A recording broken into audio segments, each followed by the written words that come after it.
പ്രിയപ്പെട്ട സഹോദരങ്ങളെ, ക്രിസ്മസ് ദിനം തൊട്ടടുത്തു. കഴിഞ്ഞ 4 ആഴ്ചകളായി സഭകൾ മുഴുവൻ രക്ഷകൻ്റെ വരവിനെ പ്രതീക്ഷിച്ച് കാത്തിരിക്കുന്ന സന്തോഷത്തിൻ്റെ ആഹ്ലാദത്തിൻ്റെ കാലങ്ങളായിരുന്നു എന്നത് നാം ഓർക്കുമ്പോൾ രക്ഷകൻ വരാൻ ഇരിക്കുന്നേ ഉള്ളൂ എന്ന് ചിന്തയൊന്നും വേണ്ട. രക്ഷകൻ വന്നു കഴിഞ്ഞിരിക്കുന്നു, ചരിത്രത്തിൽ സംഭവിച്ചു. പിന്നെ എന്തിനാ ക്രിസ്മസ് ആഘോഷിക്കുന്നത്? ആ വന്ന അനുഭവം വീണ്ടും നമ്മുടെ ഹൃദയത്തിലൊരു അനുഭവമായിട്ട് തീരാൻ വേണ്ടി, ഒരു പുനരാവിഷ്കാരം നമ്മുടെ ഹൃദയത്തിലുണ്ടാകാൻ വേണ്ടി, രക്ഷകൻ്റെ സാന്നിധ്യ അനുഭവം നമുക്ക് ജീവിതത്തിൽ അനിവാര്യമാണെന്ന കാര്യം ഓർക്കാൻ വേണ്ടിയിട്ടാണ് ഈ ക്രിസ്മസ് ആചരിക്കുക. അതുകൊണ്ട് എല്ലാ ആൾക്കാർക്കും ഈ ക്രിസ്മസ്, ഈ വർഷത്തെ 2023 ക്രിസ്മസിൻ്റെ മംഗളങ്ങൾ ആശംസിക്കട്ടെ. ഇന്ന് അനുഭവിക്കുന്ന ഒരു സന്തോഷമുണ്ടല്ലോ, രക്ഷകൻ്റെ വരവിലുള്ള സന്തോഷം, അത് ജീവിതത്തിലേക്ക് വ്യാപിക്കട്ടെ.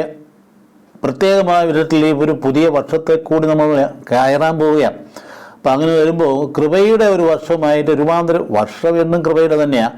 പക്ഷേ അത് അതിനനുസരിച്ചുള്ള നമ്മൾ മനസ്സ് ഡിസ്പോസ് ചെയ്യാൻ പറ്റുന്ന രീതിയിൽ വിനയത്തോടു കൂടി വിശ്വാസത്തിൻ്റെ ആഴങ്ങളിലേക്ക് കടന്നു ചെല്ലുന്ന ഒരു കാലഘട്ടമായിട്ട് അതിനെ പരിണമിപ്പിക്കാൻ ഇടയാകട്ടെ എന്ന് പ്രാർത്ഥിക്കുകയാണ്. അപ്പം അതുകൊണ്ട് ഈ രക്ഷാകര ചരിത്രത്തിൽ നമുക്ക് 3 ഘട്ടങ്ങൾ കാണാൻ കഴിയും.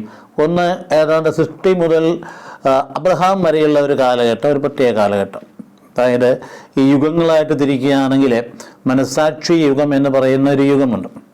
എന്ന് പറഞ്ഞാൽ നിയമങ്ങളൊന്നും ഇല്ലാതിരുന്നൊരു കാലം, മനസ്സാക്ഷിയുടെ നിയമം മാത്രം ഉണ്ടായിരുന്നൊരു കാലഘട്ടം. അതാണ് അത്. പിന്നീട് മോശയുടെ നേതൃത്വത്തിലുണ്ടായ ആ 10 കൽപ്പന എത്തിക്കഴിഞ്ഞപ്പോൾ ഉണ്ടാകുന്ന കാലഘട്ടം, അത് വലിയ മറ്റൊരു ന്യായപ്രമാണ യുഗമായിട്ട് മാറി.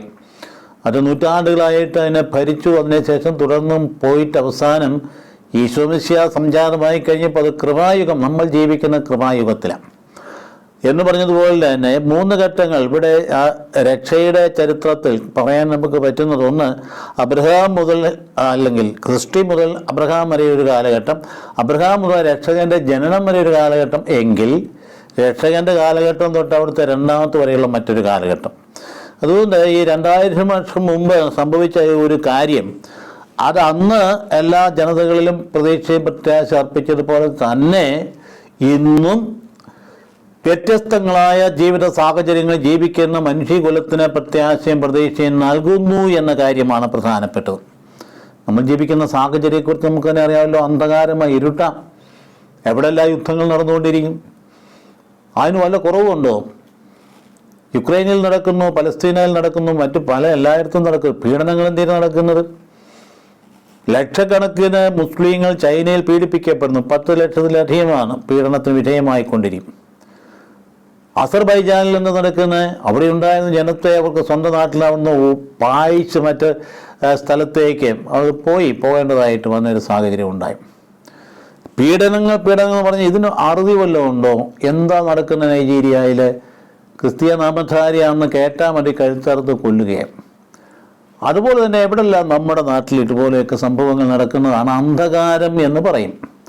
അന്ധകാരത്തിന് നടുവിലും പാപത്തിൻ്റെ നിഴലിലും മരണത്തിൻ്റെ നിഴലിലും ജീവിച്ചിരിക്കുന്നവർക്കൊരു പ്രകാശം ഉദിച്ചു എന്ന് പറയുമ്പോൾ എല്ലാ കാലത്തേക്കും ഒരു സത്യം തന്നെയാണ്.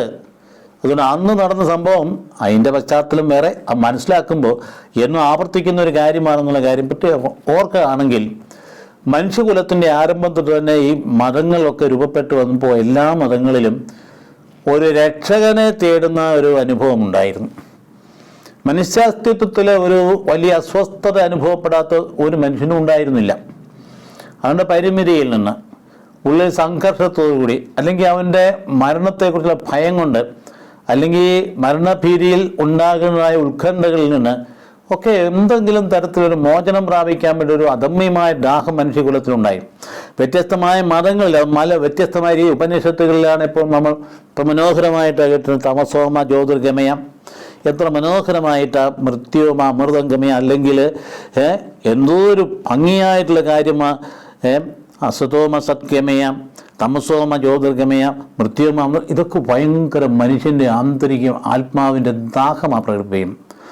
ഇത് ഇങ്ങനെ നമ്മുടെ ഹൈന്ദവ പുരാണത്തിൽ അങ്ങനെയാണ്. ഇതുപോലെ തന്നെയാണ് മറ്റു മതങ്ങൾ. ബുദ്ധമതത്തിലാണെങ്കിൽ പോലും അവരെ വരാനിരിക്കുന്ന ഒരു ഗുരുവിനെ കുറിച്ച് BC 6-ാം നൂറ്റാണ്ടിൽ അത് എടുത്ത് പറയുന്നതായിട്ട് അവിടെ നാം കാണുന്നുണ്ട്.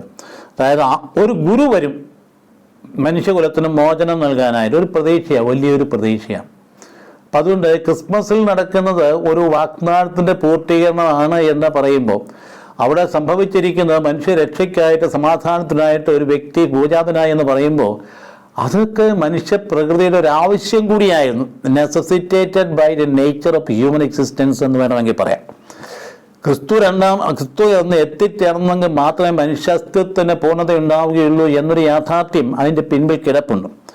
അല്ലെങ്കിൽ വേറെ തരത്തിൽ ബുദ്ധനെ പോലെ തന്നെ കൺഫ്യൂഷ്യസ്, അതായത് അത് അന്നത്തെ അദ്ദേഹത്തിൻ്റെ സമകാലികനായിരുന്ന കാലഘട്ടത്തിൽ, ബുദ്ധൻ്റെ തന്നെ ആ കാലഘട്ടത്തിലാണ് ശാശ്വതമായ ശാന്തിയും സന്തോഷവും മരണത്തെ മറികടന്നു പോകാനുള്ള ആ ഒരു അവസ്ഥ, അതിനു വേണ്ടിയിട്ട് ഒരാൾ പ്രത്യേകമായിട്ട് വരും എന്ന് ഈ മതത്തിനും എടുത്തു പറയുന്നത്. ഒരാൾ വരും, ഒരാളെ കേന്ദ്രീകരിക്കുന്ന ചിന്തയാണ് ഇവിടെ എല്ലാം നമുക്ക് കാണാൻ കഴിയുന്ന. സ്വരാഷ്ട്രീയ മതം BC 7-ാം നൂറ്റാണ്ടിലായിരുന്നു. അവരാണ് ആധികാരികമായി പഠിപ്പിക്കാൻ ഒരാൾ കടന്നു വരും. അതായത് അസ്തിത്വത്തിൽ പരിമിതി അനുഭവപ്പെടും, കുറവ് അനുഭവപ്പെടുന്നു, വിഷമത അനുഭവപ്പെടുന്നു. അപ്പം എങ്ങോട്ടോ ഒരു വലിയ പ്രതീക്ഷ ഇങ്ങനെ കടന്നു. യവന കഥകളിലാണെങ്കിൽ പ്രൊമോത്തേയോസ് നമ്മൾ കേട്ടിട്ടുള്ളത് അല്ലെ, ഒരു ദുരന്ത കഥാപാത്രമാണ്. അത് അദ്ദേഹത്തിൻ്റെ ശിക്ഷ ഏറ്റെടുക്കാൻ ഒരു ദൈവം തന്നെ വരുമെന്നാണ് ആ പറയുന്ന വലിയ ഐതിഹ്യത്തിൽ കിടക്കുന്നത്. സോക്രട്ടീസ് BC നാം പറയാം, സോക്രട്ടീസ് ജീവിച്ചിരുന്ന BC 470-ലാണ്. അത് വരാനിരിക്കുന്ന സർവജ്ഞനായ ഒരാളിനെ കാത്തിരിക്കണമെന്ന് അദ്ദേഹം തന്നെ പറയുമായിരുന്നു. അപ്പം അതുകൊണ്ട് ഒരു മഹാജ്ഞാനി കടന്നു വരുമെന്നുള്ള ചിന്ത അദ്ദേഹത്തിനുണ്ടായിരുന്നു. അങ്ങനെ മനുഷ്യാത്മാവിൻ്റെ ഏറ്റവും വലിയൊരു ദാഹമാണ് തന്നിൽ നിന്ന് വ്യത്യസ്തനായി പുറമേ നിന്ന് ഒരു വ്യക്തി കടന്നു വന്നെങ്കിൽ മാത്രമേ തൻ്റെ ജീവിതം സഫലീകൃതമാകുള്ളൂ എന്ന ചിന്ത പ്രകൃതിയിൽ തന്നെ ഉണ്ട് എന്നെടുത്ത് പറയാനാണ് ഞാൻ നിങ്ങളെ സൂചിപ്പിക്കും. രക്ഷാകര ചരിത്രത്തിലേക്ക് നോക്കാതെയും അല്ലെങ്കിൽ ബൈബിളിലേക്ക് നോക്കാതെയും മനുഷ്യപ്രകൃതിയിൽ തന്നെ ഇങ്ങനെയൊരു വലിയ ദാഹം കിടപ്പുണ്ട് എന്ന കാര്യം നമ്മൾ ഓർക്കുന്നത് നല്ലതാണ്. ഇത് വെച്ചുകൊണ്ടാണ് നമ്മൾ ഈ പുൽക്കൂട്ടി കിടക്കുന്ന ബെത്ലഹേമിൽ കിടക്കുന്ന അങ്ങനെ ഈ മോണകാട്ടി ചെരിച്ചുകൊണ്ട് കാലും കായിട്ട് അടിച്ച് കിടക്കുന്ന കൊച്ചിലേക്ക് നോക്കുമ്പോൾ ഈ ഒരു കാര്യം കൂടി സാക്ഷാത്കരിക്കുന്നു എന്നുള്ള, മനുഷ്യകുലത്തിൻ്റെ മുഴുവൻ വലിയ ആഗ്രഹവും അഭിനിവേശവും സാക്ഷാത്കരിക്കുന്നു എന്നുള്ള ചിന്ത നമ്മുടെ മനസ്സിനെ ഭരിക്കണം. അല്ലാതെ നിസ്സാര കാര്യമൊന്നുമല്ല. അപ്പം അതുകൊണ്ട് അങ്ങനെ നമ്മൾ ചിന്തിക്കുമ്പോഴാണ് ദൈവിക വെളിപാടിലേക്ക് കടന്നു വരുമ്പോൾ അല്ലെങ്കിൽ വേദപുസ്തകം പഠിപ്പിക്കാൻ സത്യത്തിലേക്ക് കടന്നു വരുമ്പോൾ സത്യം പറഞ്ഞാൽ വിശുദ്ധ ഗ്രന്ഥത്തിൻ്റെ അല്ലെങ്കിൽ വേദശാസ്ത്രത്തിൻ്റെ അല്ലെങ്കിൽ ബൈബിളിൻ്റെ ആദ്യം തൊട്ട് അവസാനം വരെയും വാഗ്ദാനവും വാഗ്ദാന പൂർത്തീകരണവും. എന്തിനാ വാഗ്ദാനം ഉണ്ടായത്? മനുഷ്യാസ്തിത്വത്തിൻ്റെ പരിമിതി ഞാൻ പറഞ്ഞുവല്ലോ. അതാണ് പാപം മൂലം അസ്വസ്ഥനായ ആദാമിൻ്റെയും ഹവ്വായുടെയും കഥയിലൂടെ അവിടെ അവതരിപ്പിക്കുക. അതായത് എന്തോ നിയമത്തിന് വിരുദ്ധമായിട്ട് പോയി തെറ്റിൻ്റെ ബോധ്യത്തിൽ കുറ്റബോധത്തോടുകൂടി ദൈവസാന്നിധ്യം നഷ്ടപ്പെട്ടു പോയൊരവസ്ഥ. ദൈവസാന്നിധ്യത്തിലേക്ക് തിരിച്ചു വരുമ്പോഴാണ് ഏകാഗ്രത, സമഗ്രത, പൂർണ്ണതയുണ്ടാവും. അത് നഷ്ടപ്പെട്ടു പോയി. അത് നഷ്ടപ്പെട്ടു പോയതിനെ തിരിച്ചെടുക്കാനുള്ള പദ്ധതിയാണ് രക്ഷാകര പദ്ധതി എന്ന് പറയും. അവിടെ ആരംഭം തന്നെ പറയട്ടെ, ആ ബെത്ലഹേം പിറന്നു കിടക്കുന്നത് അത് വാഗ്ദാനങ്ങളുടെ പൂർത്തീകരണമായിട്ടാണ്. നഷ്ടപ്പെട്ടു പോയതിനെ തിരിച്ചെടുക്കാൻ വേണ്ടി സ്നേഹസമ്പന്നനായ ദൈവം പിറകെ വന്ന മനുഷ്യനായിട്ട് അവതരിച്ച് തന്നെ നമുക്കായിട്ട് നൽകുന്ന ആ പ്രക്രിയയുടെ ഭാഗമാണത്. പുൽക്കൂട്ടിലേക്ക് നോക്കുമ്പോൾ നമ്മളിപ്പോൾ ഒരുപാട് കാര്യങ്ങൾ ചെയ്യുന്നുണ്ടല്ലോ. പുൽക്കൂട്ട് ഒരുക്കുന്നുണ്ട്, നമ്മുടെ എല്ലാ വീടുകളിലും മനോഹരമായ നക്ഷത്രങ്ങൾ ചുറ്റുന്നുണ്ട്, അത് കുഞ്ഞുങ്ങളെയൊക്കെ നന്നായിട്ട് ആകർഷിക്കുന്നുണ്ട്. പക്ഷേ അതിൻ്റെ പിൻപിലെ സത്യങ്ങളും രഹസ്യങ്ങളും ഉൾക്കൊള്ളാൻ കൂടി കഴിഞ്ഞാൽ അതൊക്കെ അർത്ഥവത്തായിട്ട് തീരെ തന്നെയല്ല ജീവിതത്തെ മുമ്പോട്ട് നയിക്കുന്നത് ഊർജ്ജം അത് പ്രധാനം ചെയ്യും. അതുകൊണ്ട് അത് വലിയ ഒരു വാഗ്ദാനം നടന്നത് എപ്പോഴാണ്? തിന്മ ഉണ്ടായിക്കഴിഞ്ഞപ്പോഴാണ്. തിന്മ മനുഷ്യൻ്റെ സ്വാതന്ത്ര്യത്തിൽ നിന്ന് വന്നതാണ്.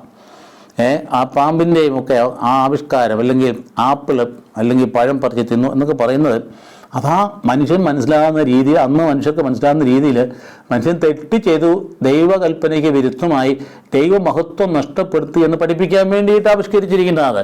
അല്ല ആദവും ഹവ്വയും എന്ന ഏറ്റവും ആദ്യത്തെ മനുഷ്യ വ്യക്തികളാണ് എന്നും വേദപുസ്തകം പഠിപ്പിക്കുന്നത്. അത് പഠിപ്പിക്കാനും നരവംശാസ്ത്രം പഠിപ്പിക്കുമ്പോൾ പഠിക്കട്ടെ. ശാസ്ത്രം അതിൻ്റെ ശാസ്ത്രം പഠിപ്പിക്കുന്നതാണ്. ഇതെങ്ങനെ ഈ വസ്തുക്കളൊക്കെ എങ്ങനെ ഉണ്ടായി, പ്രപഞ്ചം എങ്ങനെ ഉണ്ടായി, ശാസ്ത്രം പഠിപ്പിക്കട്ടെ. ഇതെന്തിനു വേണ്ടി ഉണ്ടായി എന്ന് പഠിപ്പിക്കാതാണ് വേദപുസ്തകം ഒരുങ്ങുക. എന്തിനു വേണ്ടി, എന്താണ് സംഭവിച്ചിരിക്കുന്നത്? അപ്പോൾ അതുകൊണ്ട് നീ എന്തിനു വേണ്ടിയാണ് സൃഷ്ടിക്കപ്പെട്ടത്? ആ സൃഷ്ടിക്കപ്പെട്ട ലക്ഷ്യത്തിൽ നിന്ന് പിന്മാറി കഴിഞ്ഞപ്പോൾ നിനക്കുണ്ടായാലും ഭയങ്കരമായ പരാജയം അതാണ് കുറ്റബോധം എന്ന് പറയുന്നത്. അപ്പം നിനക്ക് നഗ്നത അനുഭവപ്പെട്ടു. ആദ്യം നീ എവിടെയെന്ന് ചോദിച്ചപ്പോൾ ഒളിച്ചിരുന്നുകൊണ്ട് പറഞ്ഞു ഞാൻ നഗ്നനായിരിക്കും. പറഞ്ഞു നീ നഗ്നനാണെന്ന് ആര് പറഞ്ഞു? നഗ്നത എന്ന് പറഞ്ഞാൽ എന്നാ? മഹത്വം നഷ്ടപ്പെട്ട അവസ്ഥയാണ്. ഞാൻ നഗ്നനായിരിക്കുന്നു. അപ്പം നിങ്ങൾക്ക് ഞാൻ നോക്കി അവിടെയാണ് വിളിച്ചു വരുത്തി ഞാനത് വിശദീകരിക്കുന്നത്. നിങ്ങൾക്ക് എല്ലാവർക്കും അറിയാവുന്ന ഒരു കാര്യമാണ്. അപ്പോൾ ഞാൻ ചെയ്യരുതാത്തത് ചെയ്തു അല്ലേ? പാപം എന്ന് പറയുന്നത് രണ്ട് തരത്തിലുണ്ട്. ചെയ്യരുതാത്തത് ചെയ്യുന്നതും ചെയ്യേണ്ടത് ചെയ്യാതിരിക്കുന്നതും പാപമാണ്. ഒന്നുകൂടെ ആവർത്തിക്കുക. ചെയ്യരുതാത്ത ചെയ്യുന്നതും ചെയ്യേണ്ടത് ചെയ്യാതിരിക്കുന്നതും പാപമാണ്. ക്രിസ്മസ് കാലഘട്ടങ്ങളിലൊക്കെ കുമ്പസാരം ഇങ്ങനെ നിരനിരയായിട്ട് നിന്ന കുമ്പസാരത്തെക്കുറിച്ച് എന്തുമാത്രം ഇതിനു മുമ്പ് ഭയങ്കര ആരോപണം ഉണ്ടായിട്ട് ആരും കുമ്പസാരിക്കാൻ പോകരുത് എന്നൊക്കെ വിളിച്ചു കൂടിയല്ലോ. എന്നിട്ട് എന്നാ ഫലം? അച്ഛന്മാർക്ക് ഇരിക്കപ്പെടുന്നില്ല. എൻ്റെ മണിക്കൂറുകൾ ഇരുന്നാലും തീരുകയില്ല. ഇങ്ങനെ ലൈനായിട്ട് മനുഷ്യൻ കുമ്പസാരിക്കാൻ വന്നുകൊണ്ടിരിക്കുക. അവിടെ ഓർക്കണം ഒരു കാര്യം, അത് ഒരു തിരിച്ചു വരവാം ദൈവത്തിലേക്ക്. അത് ഹൃദയം കൊണ്ട് തിരിച്ചു വരണം.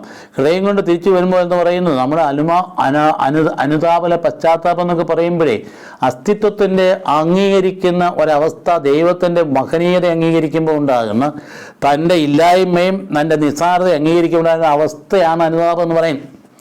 അല്ല ഒറ്റപ്പെട്ട പ്രവൃത്തികളെ എടുത്തു പറഞ്ഞുകൊണ്ട് കണ്ണീർ വാർക്കുന്നതല്ല. ഒറ്റപ്പെട്ട പ്രവൃത്തികൾ എടുത്തു പറഞ്ഞു. പക്ഷേ അടിസ്ഥാനപരമായി ദൈവത്തിൻ്റെ മഹനീയതയുടെ മുമ്പിൽ, മഹത്വത്തിൻ്റെ മുമ്പിൽ നമ്മുടെ നഷ്ടപ്പെട്ടുപോയ മഹത്വം വീണ്ടെടുക്കാൻ വേണ്ടി ഹൃദയത്തിലേക്ക് ആഴമായ ആ എളിമയോടുകൂടി വിനയത്തോടുകൂടി തമ്പുരാൻ സന്നിധിയിലേക്ക് എത്തുന്ന അനുതാപം എന്ന് പറയുന്നത്. അപ്പം അതുകൊണ്ട് കുമ്പസാരത്തിന് ഞാൻ പ്രത്യേകം ക്ഷണിക്കുകയാണ്. ഈ കാലഘട്ടങ്ങൾ കഴിവ് ഭാരം ഇറങ്ങിപ്പോട്ടെന്നേ. മനുഷ്യൻ്റെ ഭാരം ഇറങ്ങിപ്പോട്ടെ. ഉണ്ണീശോ പിറക്കണം എന്നൊക്കെ പറഞ്ഞ ഹൃദയത്തിലാണ് പിറക്കേണ്ടേ. മറ്റതൊക്കെ നമുക്ക് അടയാളങ്ങളാണ്. ഹൃദയത്തിലാണ് പിറക്കേണ്ടത്. ഹൃദയത്തിൽ പിറക്കണമെങ്കിൽ അത് അംഗീകരിക്കുന്ന വിശ്വാസം വേണം. ആട്ടിടയന്മാരെ പോലെ അല്ലെങ്കിൽ പൂജരാജാക്കന്മാരെ അതിനാം കുമ്പസാരിക്കുന്നു എന്ന് പറയും. നമ്മുടെ ഹൃദയത്തിന് ശുദ്ധീകരിച്ചെടുക്കുക. അങ്ങനെയാണ് നമ്മുടെ ജീവിതം മുമ്പോട്ട് പോകുന്നത്. അപ്പോൾ അവിടെ എന്നാ സംഭവിച്ചത്? തിന്മ സംഭവിച്ചല്ലോ. തിന്മ സംഭവിച്ചപ്പോൾ 3 കൂട്ടരാണ്. ആദവും ഹവ്വായും സർപ്പം തിന്മയുടെ പ്രതീകമായിട്ട് അവിടെ അവതരിപ്പിച്ചിരിക്കുന്നത്. അതായത് അന്നത്തെ വിഗ്രഹാരാധന സർപ്പാരാധനയുടെ പ്രതീകമാണ്. അപ്പോൾ അവിടെ ഉണ്ടാവുന്നു ശിക്ഷ. നേരിട്ട ഒരു വിചാരണയും കൂടെ സർപ്പത്തെ ശിക്ഷിച്ചു. നിന്റെ സന്തതിയും സ്ത്രീയുടെ സന്തതിയും തമ്മിൽ ഞാൻ ശത്രുത ഉളവാക്കും. സ്ത്രീയുടെ സന്തതി നിന്റെ തലയെ തകർക്കും. അതൊരു വാഗ്ദാനമാണ്. ഇതാണ് പ്രോട്ടോവഞ്ചേലി എന്ന് പറയുന്നത്. അത് വാഗ്ദാനമാണ്. ആ സന്തതി ഇവിടെ ജനിച്ചിരിക്കുന്നതേ. എങ്കിലും നീ അവൻ്റെ കുതിക്കാലിൽ പരിക്കേൽപ്പിക്കും. ആ പരിക്കാ കാൽവരി കണ്ടത്. അതായത് കുരിശിലെ ആ മുള്ളാണികളാൽ തറയ്ക്കപ്പെട്ട് തലയെ മുൾമുടി ചാടി ശരീരം ചിതറി വേദനിച്ച് രക്തം മാർന്നൊഴുകി അവിടെ കിടന്ന് മരിക്കുന്ന ഇതാണ് നിന്റെ കുതികാലം. പരിക്കേൽപ്പിച്ചുകൊണ്ട് അവസാനിക്കുന്നില്ല. പരുക്കൊക്കെ കരിഞ്ഞ് അവൻ ഇറങ്ങാനായിട്ട് വരും. ഇതാണ് അതൊരു വേറൊരു കാര്യം. അപ്പോൾ അതുകൊണ്ട് ഇങ്ങനെയുള്ള വലിയ ഒരു കാര്യത്തിൻ്റെ പൂർണ്ണതയാണ് ക്രിസ്മസ് നടക്കുന്നത്. അതായത് ദൈവം തന്നെ തൻ്റെ മകനെ ഇതൊരു നോക്കിക്കേ, എന്ത് വാത്സല്യമുള്ള പിതാവാന്ന് നോക്കിക്കേ. തെറ്റ് ചെയ്തപ്പോൾ നഗ്നതയുണ്ടായി. നഗ്നത ഉണ്ടായ ബോധ്യം, അതായത് മഹത്വം പോയി കഴിയുമ്പോൾ അത്തിയിൽ വിളിച്ച് മറിച്ചു.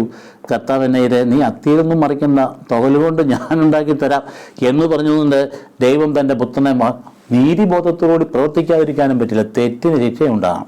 അതാണ് നീതി, അതാണ് ധർമ്മം എന്ന് പറയും. അതുകൊണ്ട് പുറത്താക്കപ്പെട്ടെങ്കിൽ ആ പുത്രഹൃദയം അവൻ്റെ പിറകെയായിരുന്നു. ഇതാണ് അതിൻ്റെ പ്രത്യേകത. പത്തീസാർ ചിത്രത്തിലൂടെ നാം കാണുന്നത് പാപം ചെയ്ത് മനുഷ്യനായിട്ടല്ലേ. ഉൽപ്പത്തിയുടെ പുസ്തകം 1, 2, 3 പറയുന്നത് എന്താ? പാപവും ശിക്ഷയല്ലേ. ഞാൻ പറഞ്ഞത് പാപവും ശിക്ഷയല്ല. അത് പിതൃഹൃദയത്തിൻ്റെ വേദനയും പിറകെയുള്ള നടപ്പുമാണ്. പിതൃഹൃദയം വിളിക്കുന്നു, ആ പെണ്ണി എവിടെ എന്നിട്ട് അന്വേഷിച്ചു, കണ്ടെത്തിയില്ല. പുറത്തു പോകേണ്ടതിൻ്റെ പിന്നാലെ വരിക. അതായത് സാത്താൻ്റെ സന്തതി തല തകർത്ത് തൻ്റെ പുത്രനെ തന്നെ വീടും അത്രയധികമായി ലോകത്തെ സ്നേഹിച്ചു എന്ന് പറഞ്ഞുകൊണ്ട് പുറമേ വരുന്നതാണ്. ആ വരവാണ് ഈ ബേത്ലഹേമിൽ കിടക്കുന്നത് എന്നുള്ള കാര്യം നമ്മുടെ ഉള്ളിൽ ഉണ്ടായിരിക്കണം. അപ്പോൾ അതുകൊണ്ട് സ്വയം തകർത്തുകൊണ്ട്, അതായത് ദൈവം തന്നെ മുറിവേൽപ്പിച്ചു, തൻ്റെ പുത്രനെ വിട്ടുകൊടുത്തുകൊണ്ട് തന്നെ മുറിവേൽപ്പിച്ചുകൊണ്ട് അത് തകരുന്ന ആ വ്യക്തിത്വം തകർന്നതിന് വേണ്ടിയാണ് നമുക്ക് രക്ഷ നൽകാൻ വേണ്ടി. അത് എന്തിനാ? അതാണ് നീതി, അതാണ് കരുണ, അതാണ് ക്ഷമിക്കുന്ന സ്നേഹം, അത് അണയാത്ത പ്രത്യാശ മനുഷ്യകുലത്തിലേക്ക് കൊണ്ടുവരികയാണ് എന്ന കാര്യം നാം ക്രിസ്മസ് ദാനങ്ങൾ ഓർക്കേണ്ടതാണ്. വലിയ പ്രത്യാശയാണ്. വ്യക്തിപരമായി നാം ഓർക്കണം. നമ്മൾ ഈ ക്രിസ്മസ് ഒക്കെ ആചരിച്ച് ഇപ്പോൾ എന്താ ഒരു ചടങ്ങായി, സാമൂഹ്യ ചടങ്ങായിട്ട് അധപ്പതിച്ച് കളയരുത്. സമൂഹത്തിൽ ഇതൊക്കെ ചടങ്ങായിട്ട് മാറി. ഈ മതത്തെ അറ്റാക്ക് ചെയ്യുന്ന എന്തിനാ? ഒരുപാട് ചടങ്ങുകൾ. ആ ചടങ്ങുകൾക്കൊന്നും അർത്ഥമില്ലാത്ത അനുഭവം മറ്റുള്ളവർക്ക് തോന്നുന്നു. ഇതിലൊക്കെ പോയി മുഴുകി നിൽക്കുന്നവരെല്ലാം ഇതെല്ലാം കഴിഞ്ഞ് വീട്ടിൽ വന്നിട്ട് വല്ലാത്ത ഒരു നീതിരഹിതമായിട്ടുള്ള ജീവിതം, അക്രമം, ചുറ്റുപാടുകൾ, അയൽക്കാരുടെ പിണക്കം, വൈരാഗ്യം, പ്രതികാരം, ഇവിടെ എവിടെയാണ് ആത്മീയതയിരിക്കുന്നത്? അതുകൊണ്ടാണ് ആളുകൾ ഈ പറയുന്ന യുക്തിവാദികളും നിരീശ്വരന്മാരും കൊണ്ടാണ് ഇങ്ങനെയാണ്. യഥാർത്ഥത്തിലുള്ള ദൈവാനുഭവത്തിലേക്ക് വരികയാണെങ്കിൽ ആരും ഒന്നും അതിനെതിരെ പറയില്ല. സ്നേഹിക്കുന്ന, ക്ഷമിക്കുന്ന, ദൈവത്തിൻ്റെ സ്നേഹമുള്ളിൽ ഉൾക്കൊള്ളുന്ന ഒരു വ്യക്തിയോട് ആർക്ക് എതിർക്കാൻ പറ്റും? അതാണ്ട് കർത്താവിൻ്റെ സ്നേഹത്തിന് ആർക്ക് തന്നെ മാറ്റി നിർത്താൻ പറ്റും? അപ്പം അങ്ങനെ ഒരു അനുഭവത്തിലേക്ക് വന്നെങ്കിലല്ലേ പുതിയ തലമുറയിലേക്ക് നമുക്ക് ബോധ്യപ്പെടുത്തി കൊടുക്കാൻ പറ്റുകയുള്ളൂ. അല്ലെങ്കിൽ കുറേ ചടങ്ങുകൾ കൊണ്ട് അതിന് വേണ്ടിയിട്ട് പിന്നെ വഴക്കം ഉണ്ടാക്കി, വക്രാണം ഉണ്ടാക്കി, അയ്യോ ഇതുവേണ്ടി മതത്തിന് വേണ്ടി മരിക്കാൻ തയ്യാറായി, ഇങ്ങനെയൊക്കെ തന്നിട്ട് ചാവറായി തീർന്നതുകൊണ്ട് തമ്പുരാൻ ആഗ്രഹിക്കുന്ന കാര്യമൊന്നും അല്ലത്.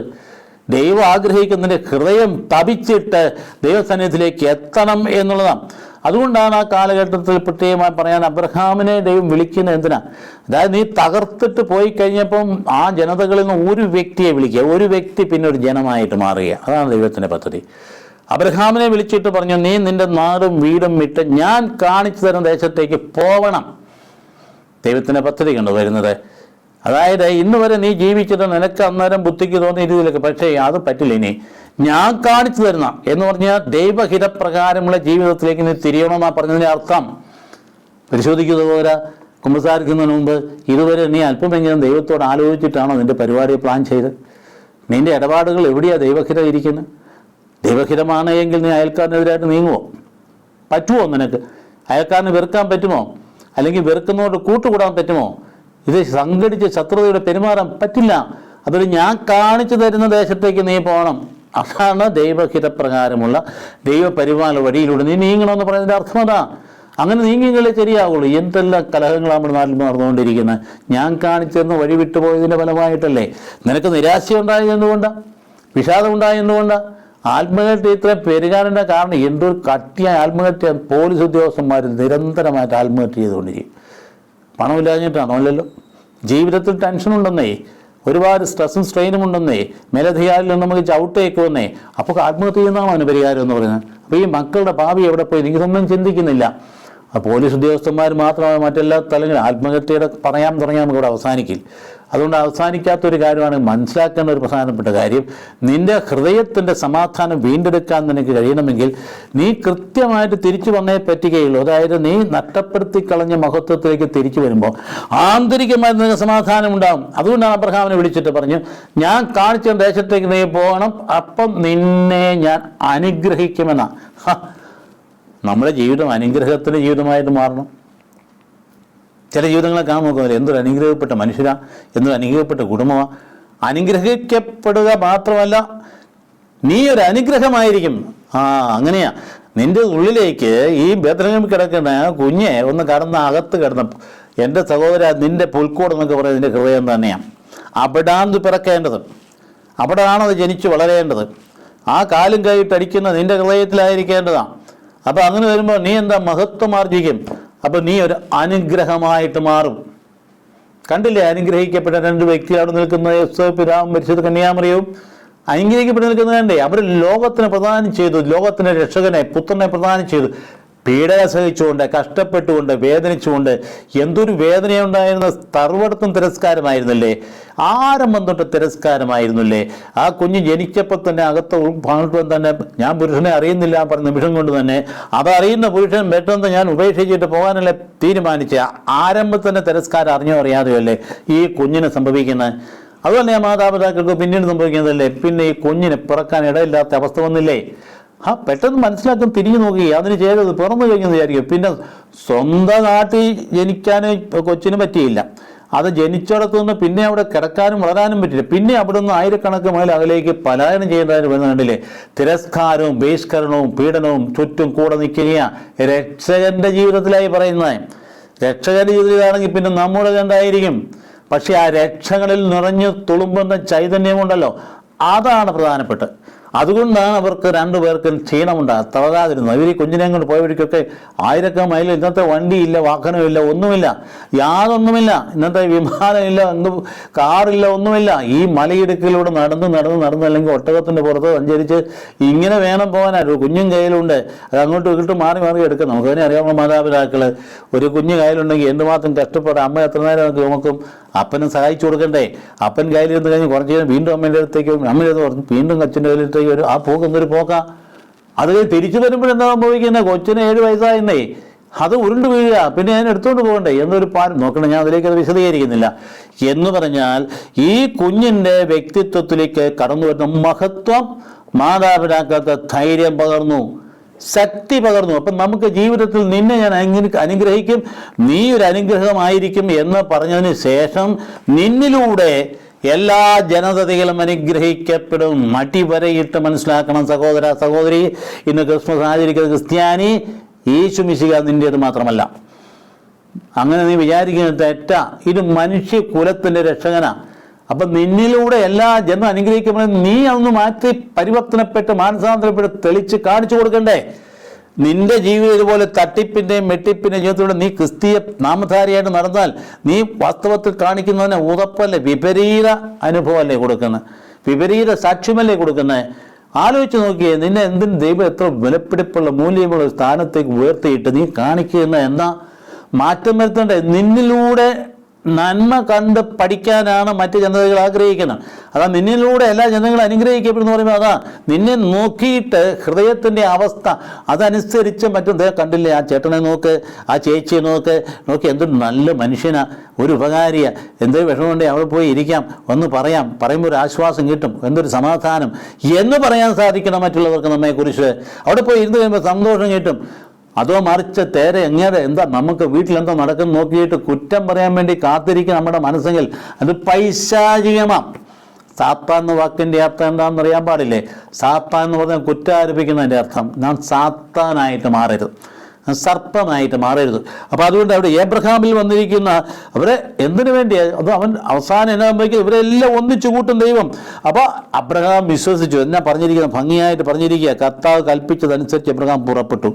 കൽപ്പിച്ചത് അനുസരിച്ച് പുറപ്പെട്ടു. നിന്റെ ജീവിതയാത്ര അങ്ങനെ ആയിരിക്കേണ്ടതാണ്. നിനക്കപ്പുറത്തേക്ക് നിന്നെ മാടി വിളിക്കുന്ന ഒരു ദൈവ വിശ്വാസം എന്ന് പറയുന്ന ഈ ഒരു വ്യക്തിബന്ധമാണ്.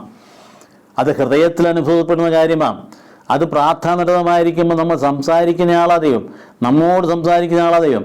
നാം അത് കൃത്യമായിട്ട് കേൾക്കണം. കേട്ടിട്ട് ഓരോ കാര്യം തുടങ്ങുമ്പോൾ തന്നെ അങ്ങോട്ട് ചോദിക്കണം, കർത്താവ് ഞാൻ എന്നെ ചെയ്യാൻ പോവാണ്, നിനക്ക് ഇഷ്ടമാണോ? നിനക്ക് ഇഷ്ടമല്ലെങ്കിൽ വേണ്ട, നിനക്ക് ഇഷ്ടമുള്ള ഞാൻ ചെയ്യൂ. അബ്രഹാം കൽപ്പിച്ച പ്രകാരം പുറപ്പെട്ടു. എന്നിട്ടെന്നാ അടുത്ത എഴുതിയിരിക്കുന്ന എങ്ങോട്ടെന്നറിയാതെ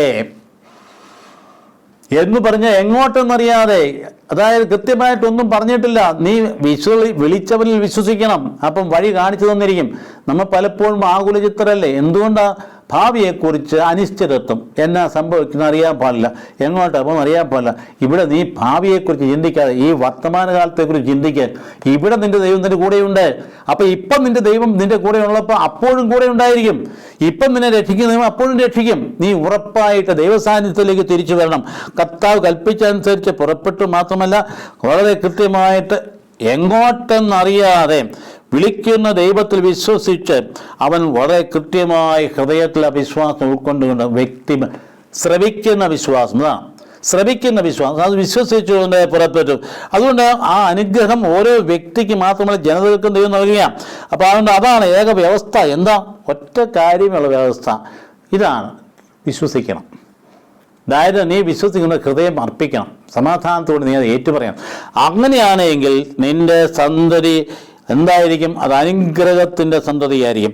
അപ്പോൾ നമ്മുടെ ജീവിതത്തിൽ അബ്രഹാമിൻ്റെ സന്തതി ഒരു വാഗ്ദാനം അവിടെ വരുന്നത് കണ്ടില്ലേ? പർദീസായിലെ സന്തതി എന്ന് പറഞ്ഞത് ആ സന്തതി ഇവിടെ റിപ്പീറ്റ് ചെയ്യുന്നു, അബ്രഹാമിൻ്റെ സന്തതിയായിട്ട് മാറുകയാണ്. പിന്നീട് ഈ സന്തതിയാണ് പിന്നീട് ഈ പുൽക്കൂട്ടി കിടക്കുന്നത്. അതിനെക്കുറിച്ച് പ്രവചനങ്ങൾ തുടർച്ചയായിട്ട് പറയുന്നുണ്ട്. നമുക്ക് ഈ 2-3 ടോക്കുകൾ കൊണ്ട് മുഴുവൻ പറയാൻ പറ്റില്ലെങ്കിലും കുറേയെങ്കിലും ആളെ വ്യക്തമായിട്ട് അത് വിളിച്ചവൻ വിശ്വസ്തനാണെന്നുള്ള കാര്യം നാം ഓർക്കണം. അപ്പോൾ അതുകൊണ്ട് എന്നാ ചെയ്യുന്നത്? നീ എൻ്റെ ഹൃദയത്തോട് ചേർന്ന് നിൽക്കേണ്ടതാണ്. ഉൽപ്പത്തി 22:18 പറയുന്നു, നീ എൻ്റെ വാക്കനുസരിച്ചതുകൊണ്ട് നിന്റെ സന്തതിയിലൂടെ ലോകത്തിലെ ജനതകളെല്ലാം അനുഗ്രഹിക്കപ്പെടും. അന്ന് പറഞ്ഞതാ. ഉൽപ്പത്തി 22:18 പറയുന്നു, നീ എൻ്റെ വാക്ക്, ദൈവത്തിൻ്റെ വചനം അനുസരിച്ചത് കൊണ്ട് നിന്നിലൂടെ ലോകത്തിലെ എല്ലാ അനുഗ്രഹിക്കപ്പെടും. അപ്പം നിന്നിലൂടെയാണ് അനുഗ്രഹം. അപ്പം ജനതകൾ അനുഗ്രഹീതമാകുന്നു, അല്ല ഒരു വ്യക്തി മാത്രമല്ല. അതുകൊണ്ട് തുടർന്ന് വളരെ വ്യക്തമായിട്ട് പറയുന്ന ഒരു സന്തതി എന്ന് പറയുന്നത് ഒരു സിംഗുലറായിട്ടാണ് പറഞ്ഞിരിക്കുന്നത്, അല്ല വ്യക്തികൾ, ഒറ്റ വ്യക്തി, ആ വ്യക്തി കേന്ദ്രീകരിച്ച് രക്ഷാചരിത്രം മുമ്പോട്ട് നിന്ന് അങ്ങോട്ട് പടിപടിയായി പലപ്പോഴും വേദപുസ്തക ഭാഗങ്ങൾ എടുത്തിട്ട് കണക്ട് ചെയ്യപ്പെടാൻ അറിയാതെ എടുത്തു നോക്കിയിട്ട് ഇതല്ല എന്തൊരു കഥകളാ കെട്ടുകഥ എന്ന് പറയുന്നവരെ, ഇത് തമ്മിൽ പരസ്പര ബന്ധമുള്ള ഒരു ചരട് കിടപ്പുണ്ട്.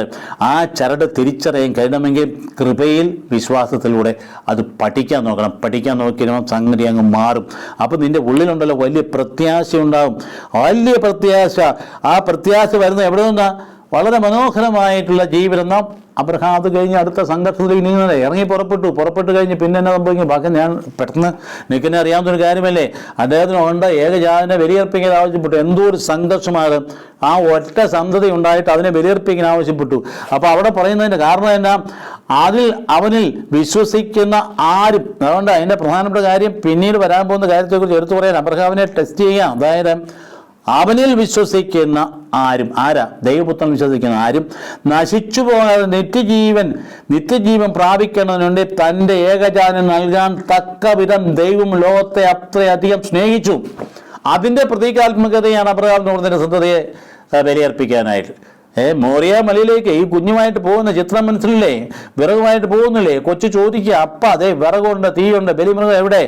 അത് ഈ പാവത്തായിട്ട് വിഷമിപ്പിക്കാൻ ദൈവം ആഗ്രഹിക്കുന്നില്ല. പക്ഷേ തൻ്റെ പുത്രനെ നൽകാനിരിക്കുന്നതിൻ്റെ മുന്നോടിയും പ്രതീകവുമായിട്ട് ഇസഹാക്ക് എന്ന വ്യക്തി കർത്താവ് പ്രതീകമായിട്ട് അവതരിപ്പിക്കുക. അവിടെ ഭാവിയിൽ എൻ്റെ ഏകജാതനെ നൽകാൻ തക്കവണ്ണം തൻ്റെ നൽകാൻ ലോകത്തെ അത്ര അധികമായിട്ട് സ്നേഹിച്ചു. അതാണ് ആ സന്തതി എന്ന് പറഞ്ഞത്. അപ്പോൾ എന്നാ വേണ്ടി? ഇത് പല സന്തതികളല്ല, ഒറ്റ സന്തതിയെക്കുറിച്ച് പറയാം. ഇപ്പം ബലിയർപ്പണം എന്ന് പറയുന്നത്, അതായത് മനുഷ്യൻ്റെ ബലിയർപ്പണം എന്ന് പറയാം, ഏകജാതൻ്റെ ദൈവത്തിൻ്റെ സ്നേഹം ആഴമായി അങ്ങോട്ട് ബലി അർപ്പിക്കില്ല. വാസ്തവത്തിൽ ഇങ്ങോട്ട് ദൈവം സമ്മാനമായിട്ട് തരികയെ. ദൈവം ഇങ്ങോട്ട് സമ്മാനം തരുന്ന ഈ അർപ്പണം എന്ന് പറഞ്ഞാൽ നമ്മളങ്ങോട്ട് ചെന്ന് നിൽക്കുക. നമ്മളേതാണ്ട് വലിയ കാര്യം ചെയ്തിരിക്കുക, നമുക്ക് ഒരു കാര്യവും ചെയ്യുന്നില്ല. നമ്മളവിടെ പോയി നിൽക്കുക, ഇങ്ങോട്ട് സമ്മാനമായിട്ട് തരിക. കാരണം ബലി അർപ്പിച്ച പുത്രന, ദൈവത്തിൻ്റെ പുത്രന. അപ്പോൾ അതുകൊണ്ട് അവിടെ വരുന്ന പ്രവചന ഭാഗത്തേക്ക് നമ്മൾ മനസ്സിലിരിക്കേണ്ടതാണ്. ഞാനിപ്പോൾ പറഞ്ഞതിനോളം വെളിച്ചത്തിൽ ചുരുക്കത്തിൽ ചില കാര്യങ്ങൾ ഓർമ്മിപ്പിക്കട്ടെ.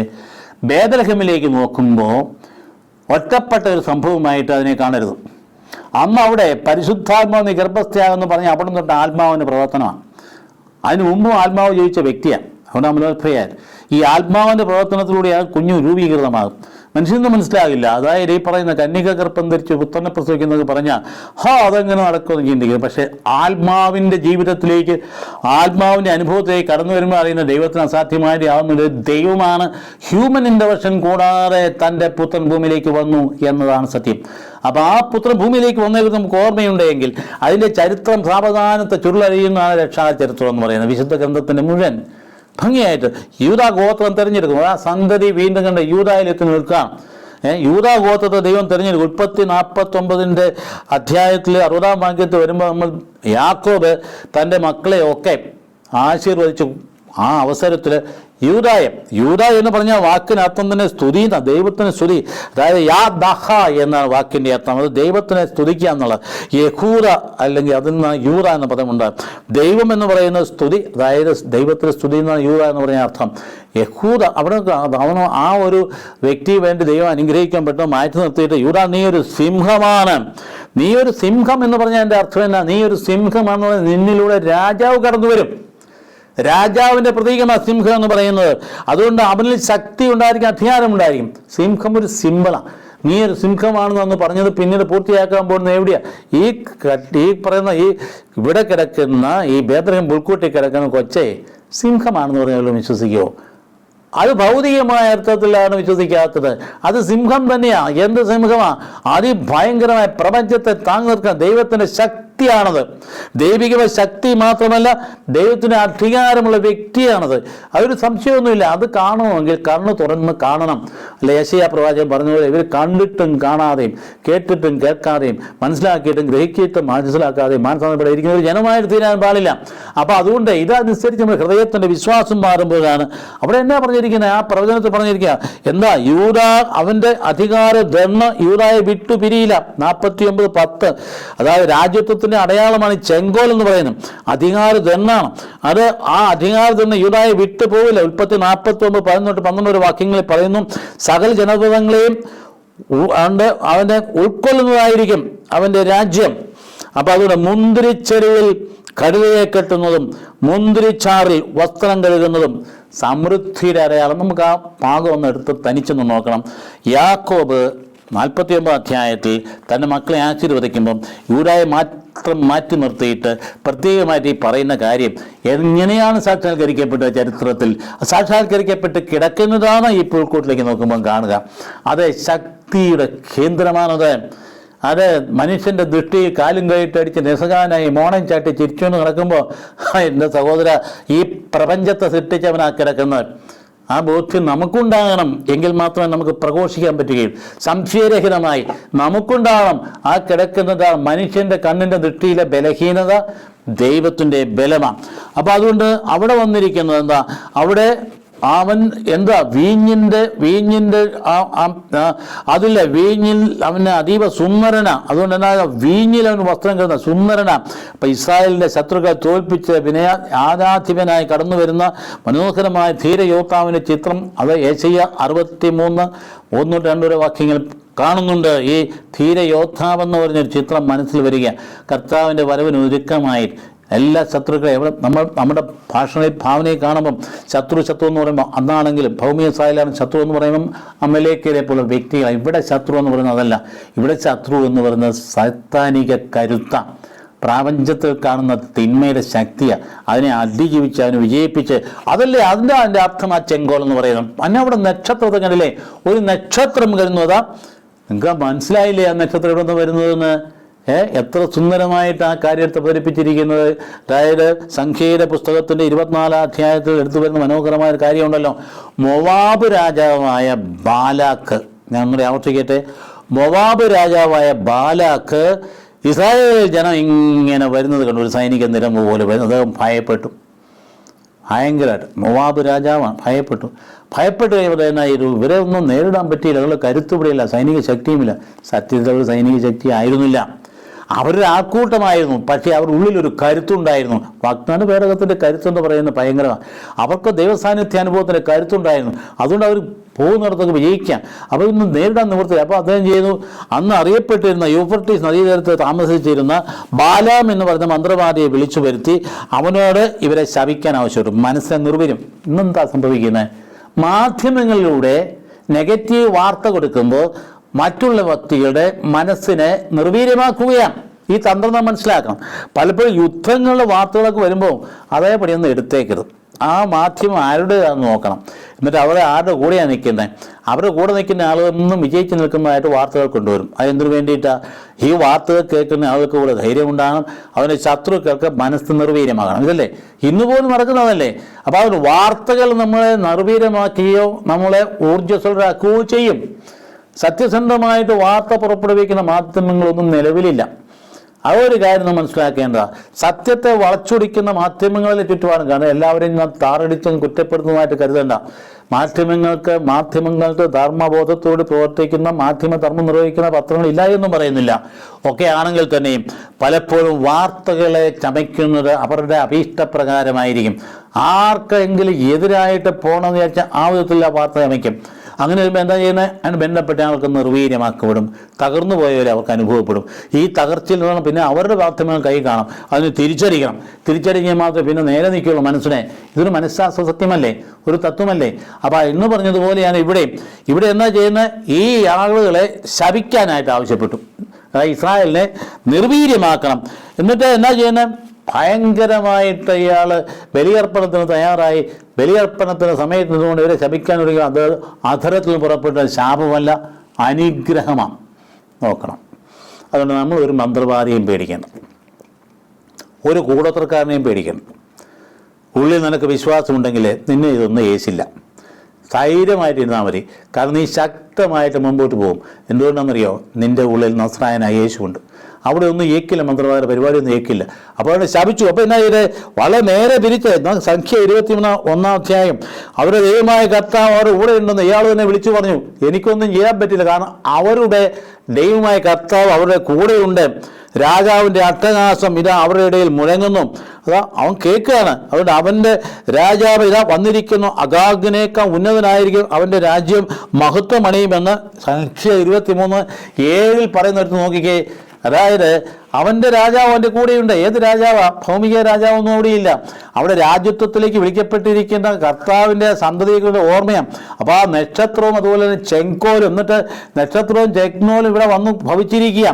അപ്പോൾ എന്താ ഉടനെ പറയുക, അതാ അവൻ്റെ കൂടെ നക്ഷത്രമുണ്ട്, ചെങ്കോലുണ്ട്. രാജാവിൻ്റെ സ്വഭാവവിശേഷങ്ങളാണല്ലോ നക്ഷത്രവും ചെങ്കോലും ഒക്കെ. ഇപ്പോഴല്ല, അടുത്തല്ല, ഞാൻ അവനെ കാണുന്നു. ഈ മന്ത്രവാദി പറയാം, ഇപ്പോഴുമല്ല അടുത്തുമല്ല, ഞാൻ അവനെ കാണുന്നു. എന്നാൽ ഇപ്പോഴല്ല, ഞാൻ അവനെ കാണുന്നു, എന്നാൽ അടുത്തല്ല. അത് സത്യമാണ്. 24:77 പറയാം. അപ്പോൾ വരാനിരിക്കുന്ന രക്ഷകൻ രാജാവായിട്ട് വന്നിരിക്കും. അപ്പോൾ പുതിയൊരു നക്ഷത്രം ആകാശത്ത് ഉദിക്കും. അതുകൊണ്ടാണ് യാക്കോബേ നിന്നിൽ നിന്നൊരു നക്ഷത്രമുദിക്കും എന്ന് പറയുന്നതാണ് ക്രിസ്മസിന് നാം കെട്ടിത്തൂക്കുന്ന നക്ഷത്രം. അല്ല അലങ്കാര വസ്തു അല്ലത്, അത് പ്രവചനത്തിൻ്റെ അടയാളമാണ്. ദൈവപുത്രൻ്റെ വരവിനായിട്ട് മുൻകൂട്ടി പ്രവചിച്ച അന്ന് ഒരു മന്ത്രവാദി ദുഷ്ടനാണെങ്കിൽ പോലും അവൻ്റെ അധരങ്ങളുടെ ദൈവത്തിൻ്റെ വചനം കടന്നു വന്ന യാക്കോബേ നിന്നൊരു നക്ഷത്രമുദിക്കും. അതുപോലെ തന്നെ ഞാൻ പറഞ്ഞില്ലേ, ഒരു പ്രവാചകൻ കടന്നു, ഒരു പുതിയ പ്രവാചകൻ. അങ്ങനെ ഒരു ചിന്ത ഉണ്ടായിരുന്നു പഴയ നിയമത്തിലെപ്പോൾ ജനത്തിനുണ്ട് ഇടയിൽ ഒരു ചിന്തയാണ്. ഒരു രാജാവ് കടന്നു വരുന്ന പോലെ തന്നെ പ്രവാചകനെ കുറിച്ച് നിയമാവർത്തനം 18:18 പറയുന്ന ഒരു കാര്യം നിങ്ങൾ ശ്രദ്ധിച്ചേ. അവരുടെ സഹോദരന്മാരുടെ ഇടയിൽ നിന്നും നിന്നെപ്പോലൊരു പ്രവാചകനെ ഞാൻ അവർക്ക് വേണ്ടി അയക്കും. മോശ വഴി ദൈവം പറയുക, നിന്നെപ്പോലെ പ്രവാചകനെ ഞാൻ അവർക്ക് വേണ്ടി അയക്കും. എൻ്റെ വാക്കുകൾ അവൻ്റെ നാവിൽ ഞാൻ നിക്ഷേപിക്കും. ഞാൻ കൽപ്പിക്കുന്നതെല്ലാം അവൻ അവരോട് പറയും. നോക്കിക്കേ, അതായത് രക്ഷകനെക്കുറിച്ചുള്ള പ്രവചനങ്ങൾ ചിതറിക്കിടക്കുകയാണ് ഓൾഡ് ടെസ്റ്റ്മെന്റിൽ മുഴുവനായി. നമ്മൾ പിക്കപ്പ് ചെയ്യണമെന്ന് മാത്രമേ ഉള്ളൂ, കളക്ട് ചെയ്യണം. ചിതറിക്കിടക്കുകയാണ്. ഇപ്പോൾ ഇവിടെ മോശ വഴി അമ്മ തന്നെ പറഞ്ഞു വെച്ചു, ഞാൻ നിന്നെപ്പോലെ അമ്മ പ്രവാചകനോട് അവതരിപ്പിച്ചു. അവർക്ക് അതേ മനസ്സിലാവുള്ളൂ. പ്രവാചകൻ അയക്കുമെന്ന് പറയുക. എന്നിട്ട് BC 5-ാം നൂറ്റാണ്ടിലാണല്ലോ. അപ്പോൾ അവരുടെ പ്രവാചകന്മാരുടെ കാലഘട്ടം കഴിഞ്ഞല്ലോ. മലാക്കി പ്രവാചകനാണ് അവസാനത്തെ. അതുകൂടെ ആ കാലഘട്ടം കഴിയുകയാണ്. അപ്പോൾ പ്രവാചകൻ, നീ പ്രവാചകനാണോ എന്ന് യോഹന്നാനോട് ചോദിച്ച കണ്ടില്ലേ? ജനങ്ങളുടെ ഇടയിൽ ഇങ്ങനൊരു ചിന്തയുണ്ടായിരുന്നു അന്ന്. അതായത് ഒരു പ്രവാചകൻ കടന്നു വരുന്ന ചിന്ത ജനസഞ്ചയത്തിൻ്റെ ഉള്ളിലുണ്ട്. അതുകൊണ്ടാണ് അസാധാരണമായിട്ടുള്ള വ്യക്തിവിലാസം കണ്ടപ്പോൾ യോഹന്നാനോട് ചോദിക്കുക, നീ ഒരു പ്രവാചകനാണോ? ഈശോയോട് ചോദിച്ചില്ല സമറിയാക്കാരി സ്ത്രീ, നീ ഒരു പ്രവാചകനാണെന്ന് ഞാൻ കരുതുന്നു. അങ്ങനെയാണെങ്കിൽ ഞങ്ങൾ ജെറുസലേമിലാണോ അതോ സമറിയായിലാണോ ആരാധന നടത്തേണ്ടത്? എവിടെയാണ്? സമറിയായിലാണോ ചോദിച്ചേണ്ട. നീ ഒരു ആ ഹൃദയങ്ങളെ, ജനഹൃദയങ്ങളിൽ യോഹന്നാൻ 14:19 അങ്ങനെ പറയുന്നുണ്ട്. അതുകൊണ്ട് യോഹന്നാൻ 4-ാം അധ്യായത്തിൽ സമറിയാക്കാരി സ്ത്രീയോട് പറയുന്നുണ്ട്. അതുകൊണ്ട് ആ കാഴ്ച കിട്ടിയ ആ കുരുടൻ പോലും വിളിച്ചു പറയുന്നു, ഇതാണ് തൻ്റെ ആ പ്രവാചകനായിരിക്കും എന്നുള്ളതിന് തെളിവായിട്ട് എടുത്തു പറയാം. തന്നെ എമ്മാവൂസിലേക്ക് പോകുന്ന ഈ കർത്താവ് തന്നെ എടുത്തു പറയുന്ന സംഗതിയുണ്ട്. അത് കർത്താവിൻ്റെ പ്രവൃത്തികളിലൂടെ തന്നെ ശക്തനായ പ്രവാചകനായിരുന്നു എന്ന് ഞങ്ങൾ വിശ്വസിച്ചിരുന്നല്ലോ അവർ പറഞ്ഞ ഈശോയുടെ.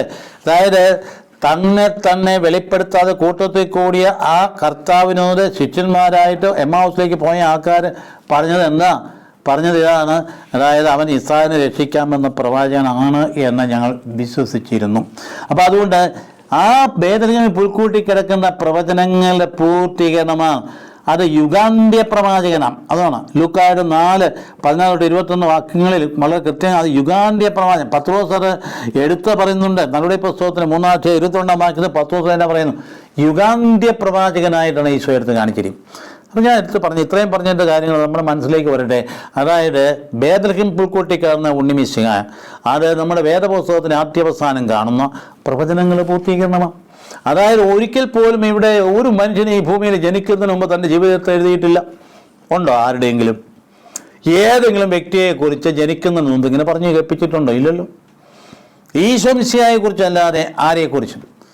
അത് നമ്മൾ ഓരോ ഭാഗം എടുത്ത് നോക്കുമ്പോൾ വളരെ വ്യക്തമായിട്ട് പിന്നീട് കർത്താവ് എന്താണ്, എവിടെ ജനിക്കും, യൂദയായിലെ ബേത്ലഹേമിൽ കൃത്യമായിട്ട് പറഞ്ഞില്ലേ? ഹേറോദ് ചോദിച്ചപ്പം എവിടെ ജനിക്കും? യൂദയായ ബേത്ലഹേമിൽ. എന്ത് പ്രവർത്തിക്കുമെന്ന് പറഞ്ഞില്ലേ? എന്ത് പ്രവർത്തിക്കും? നസറത്തിലേക്ക് ചെന്ന് കഴിഞ്ഞപ്പോൾ ചുരുൾ അവൻ്റെ കൈ കൊടുത്ത് അവനെടുത്ത് ഏഷ്യായുടെ പുസ്തകത്തിന് 60 അധ്യായം വായിച്ചു. അവൻ വരുമ്പോൾ കർത്താവിൻ്റെ അവിടെ ആത്മാവിനെ കുറിച്ച് പറഞ്ഞു കണ്ടില്ലേ? കർത്താവിൻ്റെ ആത്മാവിലാണ് ഇവൻ ഭൂജാതനായി. ദൈവാത്മാവിന്റെ പ്രവൃത്തിയാണ്. ഈ പ്രപഞ്ചം സൃഷ്ടിക്കപ്പെട്ടത് ആത്മാവിലാണ്. ഈ ആത്മാവിൽ നിന്നിൽ ആവസിക്കും. ഞാൻ പുരുഷനെ അറിയില്ല എന്ന് പറഞ്ഞാൽ അത്യുന്നതന്റെ ശക്തി നിന്റെ മേൽ നിഴലിക്കും, നിന്നിൽ പുറപ്പെടുന്ന ദൈവത്തിനെ പുത്ര. ഇത് വിശ്വസിക്കുന്ന മനുഷ്യ പിന്നെ അമ്മ കന്യകയായിരുന്നില്ല നിനക്ക് പറയാൻ നിനക്ക് പറ്റുമോ? എന്ന് പറയാൻ പറ്റുമോ? ഇല്ലല്ലോ. അപ്പോൾ അതുകൊണ്ട് ഈ പുത്രനെ കടന്നു വന്നു കഴിഞ്ഞപ്പോൾ അതാണ് വളരെ അത്യുന്നതന്റെ ശക്തി നിന്റെ മേൽ നിഴലിക്കും എന്ന് പറഞ്ഞുകൊണ്ട് വളരെ കൃത്യമായ പ്രവചന പൂർത്തീകരണത്തിലേക്ക് എത്തി നിൽക്കുന്നതാണ് നമ്മളിവിടെ കാണുന്ന സംഗതി. അവസാന പ്രവാചകൻ, യുഗാന്ത്യ പ്രവാചകനായിട്ട് കർത്താക്കണം. മറ്റു പ്രവാചകന്മാരിൽ ഏറ്റവും അവസാനത്തെ മലാഖിയാണ്. അപ്പോൾ അതുകൊണ്ട് നാം എപ്പോൾ പറഞ്ഞത് എന്തിനാണ് ഇത്രയും പറഞ്ഞത്? ക്രിസ്മസ് ആചരിക്കുമ്പോൾ വേദപുസ്തകത്തോട് കുറച്ചുകൂടി നമുക്ക് അടുപ്പം വേണം. അത് വേണം. നമ്മൾ ഈ ക്രിസ്മസിൻ്റെ ആചരണത്തെയൊക്കെ കുറ്റപ്പെടുത്തുന്ന ആൾക്കാർ ധാരാളമുണ്ട്. ഇവർ വചന ബോധ്യമില്ലാത്തവരാണ്. ദൈവവചനത്തിലല്ല, ഇവരിങ്ങനെ ചടങ്ങുകളില്ല, ഇവരിങ്ങനെ പരിപാടികളില്ല, ഇന്ന് ആഘോഷങ്ങളില്ല, വെടിക്കെട്ടില്ല. അത് കഴിഞ്ഞാൽ എന്നാ സംഭവിക്കുന്നത്? നോമ്പ് നോക്കിയെന്നൊക്കെ പറഞ്ഞിട്ട് എല്ലാം നോമ്പും ആ രാത്രി പാതിര കഴിയുമ്പോൾ നോമ്പെല്ലാം അങ്ങ് തീർന്നു. അതുകൊണ്ട് നോമ്പ് ആഘോഷിക്കേണ്ടെന്ന് അർത്ഥമില്ല, മാംസവും മീനും ഭക്ഷിക്കരുതെന്നും അർത്ഥമില്ല, ഇതൊന്നും അർത്ഥമില്ല. എന്ന് പറഞ്ഞാൽ അതിൻ്റെ ചൈതന്യം നിലനിർത്തിക്കൊണ്ട് ഉണ്ണിമേശിയ വന്നു, അത് ഹൃദയത്തിൽ സ്വാധീനിച്ചു, ജീവിതത്തിന് മാറ്റം വരുത്തി, അങ്ങോട്ട് ഇനിയുള്ള സ്നേഹത്തിൻ്റെ ജീവിതമായിട്ട് പരിവർത്തനം ചെയ്യാൻ ഞാൻ തയ്യാറാകുമെന്ന് പറയുമ്പോൾ ആഘോഷങ്ങൾക്ക് അർത്ഥമുണ്ട്. അപ്പോൾ ചടങ്ങുകൾക്ക് അർത്ഥമുണ്ട്, ഒന്നിച്ച് വരവിന് അർത്ഥമുണ്ട്. അപ്പോൾ ഒന്നിച്ച് വരുമ്പോൾ എന്താണ്? ദൈവത്തിൻ്റെ ജനം കൂട്ടായ്മയിൽ വന്നിട്ട് നിൽക്കുകയാണ്. ആ ദൈവത്തെ സ്തുതിക്കാം, ദൈവത്തെ മഹത്വപ്പെടുത്തുക. അവിടെ എല്ലാ വിഷാദവും പോയി മറയുക. ഇന്ന് മനുഷ്യൻ അനുഭവിക്കുന്ന ഏകാന്തതയില്ലേ, ഈ ഏകാന്തതയിൽ നിന്നാണ് ഈ വിഷാദം വരുന്നത്. കുടുംബങ്ങളിലെ ഏകാന്തത, പിന്നെ ഒറ്റപ്പെട്ട് ആരോടും ബന്ധപ്പെടാൻ ജീവിക്കുക. ഈ ഏകാന്തത മുഴുവൻ പോകുന്നത് ആരാധനയിൽ വന്ന് നിൽക്കുമ്പോഴാണ്. എൻ്റെ സഹോദരൻ, ഈ വീട്ടിൽ മക്കളില്ലെന്നും പറഞ്ഞ് വിഷമിക്കണം, മക്കൾ നാലുപാട് പോയെന്നും പറഞ്ഞ് വിഷമിക്കേണ്ട. ഇതൊക്കെ ജീവിതത്തിൻ്റെ ഒരു ഭാഗമാണ്. പക്ഷേ നിന്നെ സ്നേഹിക്കുന്ന ഒരു ദൈവം നിന്നെ വിളിക്കുന്നുണ്ട്. ആ ദൈവം വിളിക്കുന്ന കൂട്ടായ്മയായിട്ടാണ്. നിന്നോട് ബന്ധപ്പെട്ട സഹോദരനേക്ക് നീ ഹൃദയം തുറക്കുക, എങ്കിൽ മാത്രമേ ഉണ്ണിമേശിയ ഉള്ളിൽ പ്രവേശിക്കുകയുള്ളൂ. ഹൃദയം തുറന്നിട്ട് വന്ന് നിന്ന് കഴിയുമ്പോഴത്തേക്കും നിന്റെ ഉള്ളിലേക്ക് വരുന്ന ഊർജ്ജം നിനക്ക് അപ്പോഴാണ് മനസ്സിലാക്കാൻ സാധിക്കും. അപ്പം നിനക്ക് ഏകാന്തത മാറിക്കഴിഞ്ഞപ്പോൾ ഉണ്ടല്ലോ വിഷാദം മാറി. ഏകാന്തത മുറ്റി നിൽക്കുമ്പോഴാണ് വിഷാദം എന്ന് പറയുന്ന സാധനം കടന്നു. വിഷാദം എന്ന് പറഞ്ഞ് കടന്നു വരുന്നത് തന്നെ ഒന്നിലും ഒരു രസമില്ല. ആ പാടെ ഒരു അരോചകത്വം, എല്ലാത്തിനും ഒരു വെറുപ്പ്, ഒന്നിനും ഒരു താല്പര്യമില്ല. അതുകൊണ്ട് തന്നെ മനുഷ്യരോടും താല്പര്യമില്ല. ആരെങ്കിലും വന്ന് കണ്ടാലും സ്നേഹമായിട്ട് പെരുമാറാൻ പറ്റുന്നില്ല. വന്നു പോകുന്നതോടെ എല്ലാം പൊട്ടിത്തെറിക്കും. എന്തെങ്കിലും ചോദിച്ചു കഴിഞ്ഞാൽ തിരിച്ച് പൊട്ടിത്തെറിയും. എന്താ ഇതൊക്കെ സംഭവിക്കുന്നത്? നിന്റെ ഹൃദയം നിറഞ്ഞാൽ നിൽക്കുന്നത് നീ പൊട്ടിത്തെറിക്കുമോ? നിന്റെ ഹൃദയം നിറഞ്ഞാൽ നിൽക്കുന്നത് നിന്നെ കാണാൻ വരുന്നവർക്ക് എന്തൊരു ആശ്വാസമായിരിക്കും. നിന്റെ ഹൃദയം പറഞ്ഞാൽ നിൽക്കുന്നതിൻ്റെ മുഖത്തൊരു പ്രസന്നത കാണില്ലേ? നിന്റെ അടുത്ത് വന്നിരിക്കുന്നത് തന്നെ ജീവൻ ആർജിച്ച് തിരിച്ചു പോകില്ലേ? ഇതിനല്ല അതിനെ സൃഷ്ടിച്ചിരിക്കുന്നത്. ഒരു ദീപമായിട്ട് നിൽക്കാനല്ലേ, വെളിച്ചമായിട്ട് നിൽക്കാനല്ലേ, ഇരുട്ടും വഹിച്ചുകൊണ്ട് വരുന്നവന് നിന്നിൽ വന്ന് ഒരു തിരി കത്തിച്ചുകൊണ്ട് പോകാനല്ലേ വേണ്ടിയേ. അപ്പോൾ അതുകൊണ്ട് നിനക്കത് സാധിക്കുന്ന കാര്യം. പക്ഷേ നീ ഇതെല്ലാം വിട്ടിട്ട് വിശ്വാസത്തിന് വഴി വിട്ടിട്ട് ഭൗതികതയെ മാത്രമായി തീർന്നു കഴിഞ്ഞപ്പോഴാണ് നിനക്ക് മക്കൾ പോയി കഴിഞ്ഞപ്പോൾ ഏകാന്തതയുണ്ടാകുന്നത്. നേരെ മറിച്ച് മക്കളെല്ലാം പോയി, അവരവരുടെ വഴിക്ക് പോകട്ടെ, അവർക്ക് വേണ്ടി പ്രാർത്ഥിക്കുന്നു. ഞാൻ എൻ്റെ കർത്താവിൻ്റെ കൂടെയാണ്, എൻ്റെ അമ്മയുടെ കൂടെയാണ്, എൻ്റെ കർത്താവിൻ്റെ ഒപ്പമുണ്ട്. അങ്ങനെ അനുഭവിക്കുന്ന മനുഷ്യ, നീ എന്തൊരു മഹത്വമുള്ളവനാ. നിനക്ക് മനസ്സിലെന്ത് സമാധാനമുണ്ട്. നീ അതുകൊണ്ട് മരണാസനം ചെയ്തൊന്നും നീ ആകപ്പാട് പേടിക്കുകയൊന്നുമില്ല. കാരണം നിന്നെ മരണാസന അവസരത്തിൽ കൊണ്ടുപോകാൻ വരുന്നതേ നിനക്കറിയാവുന്ന നിന്റെ തന്നെ കർത്താവാണ് വരുന്നത്. പേടിക്കേണ്ട ഒരു കാര്യമില്ല. അതുകൊണ്ട് ഈ ചിന്ത ഇന്നത്തെ ഈ പ്രഭാഷണം ഇവിടെ അവസാനിപ്പിക്കുകയാണ്. ഞാൻ പിന്നീട് തുടരുന്നതാണ്. എങ്കിലും മനസ്സിലിരിക്കട്ടെ, ഈശോമിശിഹ ഭൂജാതനായത് വാഗ്ദാനത്തിൻ്റെ പൂർത്തീകരണമായിട്ട്. അത് അന്ന് ചരിത്രത്തിൽ നടന്ന കാര്യം, അത് ഇന്ന് നമ്മൾ അനുസ്മരിക്കുന്ന ചരിത്ര സംഭവം ഓർക്കാൻ വേണ്ടിയിട്ടില്ല. ഈശോമിശിഹ ഭൂജാതനായത് ഓൺ ഗോയിങ് പ്രോസസ്സാണ്. ഇന്ന് എനിക്ക് വേണ്ടി അത് റിപ്പീറ്റ് ചെയ്യപ്പെടുന്നു, എൻ്റെ ഹൃദയത്തിലേക്ക് പിറക്കുന്നു. അതുകൊണ്ട് ഞാൻ കർത്താവിനെ സ്തുതിക്കുന്നു, മഹത്വപ്പെടുത്തുന്നു. അത്യുന്നത ദൈവത്തിന് സ്തുതി, ഭൂമിയിൽ സന്മനസ്സുള്ളവർക്ക് സമാധാനം. കർത്താവ് ഈശോമിശിഹ കൃപയും പിതാവ് അദ്ദേഹത്തിൻ്റെ സ്നേഹവും പരിശുദ്ധാത്മ സഹവാസം നിങ്ങളോട് ഉണ്ടായിരിക്കട്ടെ, ഇപ്പോഴും എപ്പോഴും എന്നേക്കും. ആമേൻ.